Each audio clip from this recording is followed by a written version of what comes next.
Right now, we're at the Transcorp Hilton in Abuja, where we're having the Daily Trust African of the Year Awards. This award is an annual event that tends to reward entrepreneurs in Africa and persons that have moved businesses in Africa. For this year, we have the President of African Development Bank, in person of Mr. Donald Kabiru.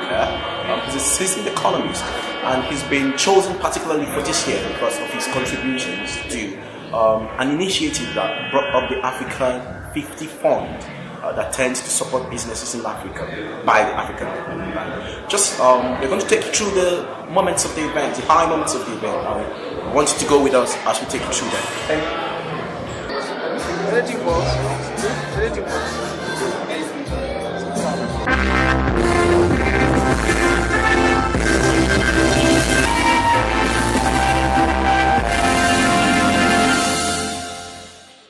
You may be still seated, please.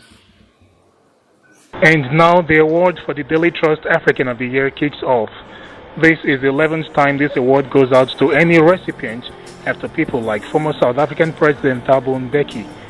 The award stands out among countless which honor dignitaries within the country, a tradition Media Trust is bound to stand by.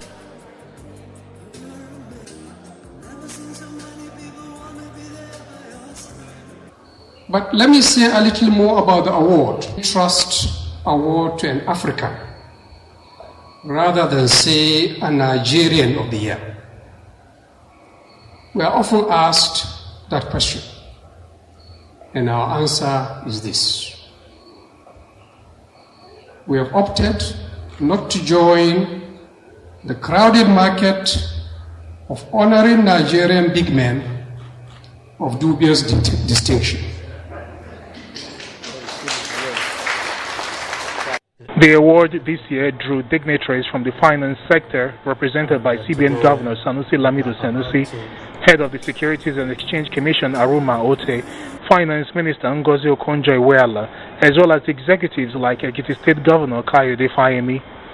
Nominations for the award are considered by an advisory board and a committee chaired by Salim Ahmed Salim, and this year they considered two prime candidates, one of the richest men on the continent, the other one of the most influential. It's a case of creating jobs against funding infrastructure development on the continent, according to Media Trust Chairman Kabiru Yusuf. But to complicate matters this year, there was little that was ordinary about these two potential winners. One of them was one of the richest men on the continent, who has spread his business empire to more than 8 countries. The chairman of the committee, Dr. Salim Ahmed Salim, spoke very well of him because he had just built a factory in Tanzania that will give employment to thousands. The other is a development banker who is championing a novel idea for funding infrastructure in Africa. The reformed communists among the members of the committee, and you will know them by their increasingly white beards, preferred the banker to the capitalist.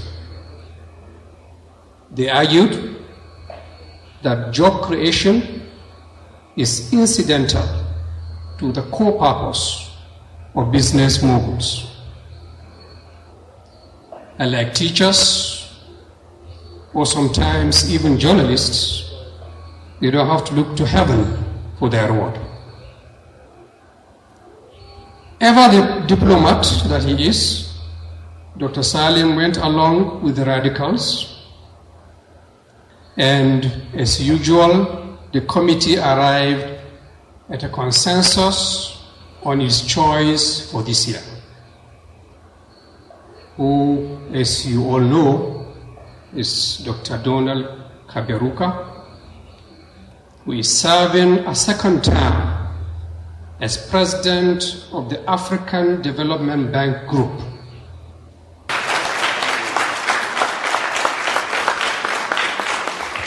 Donald Kabiru, president of the African Development Bank, is known for pushing the Africa 50, a project to finance infrastructure growth on the continent using local savings, with little reliance on Western funding. The thrust of the fund is to have a large inter-regional money house in the fashion of the World Bank, but one restricted to the continent, a bank that can talk tough, shoot from the hip about misplaced spendings, and give out tightly guarded loans to pay for facilities the continent needs to grow and integrate. He got a $50,000 check from award partners UBA. The award was handed over by Deputy Senate President Ike Ekweremadu. It's a pleasure and honor to present to you this plaque as a commemoration of this honor that is done to you today. We believe that this will be the beginning of your greater service to African Command. Congratulations.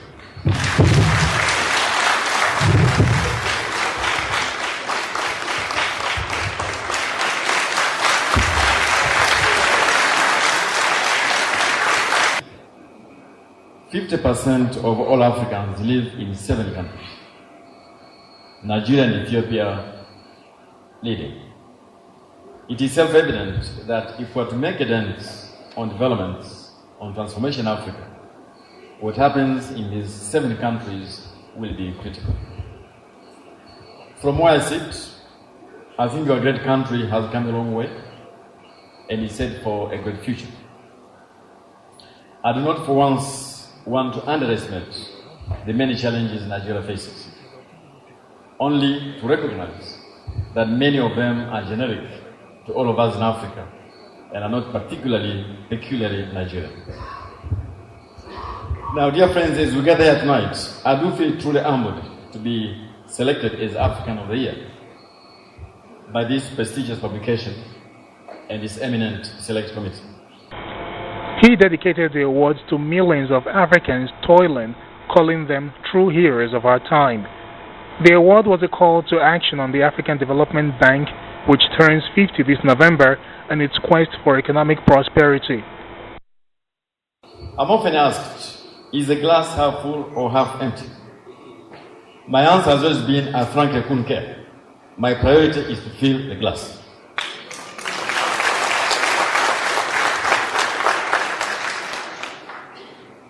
We cannot find solutions we need only inside our borders.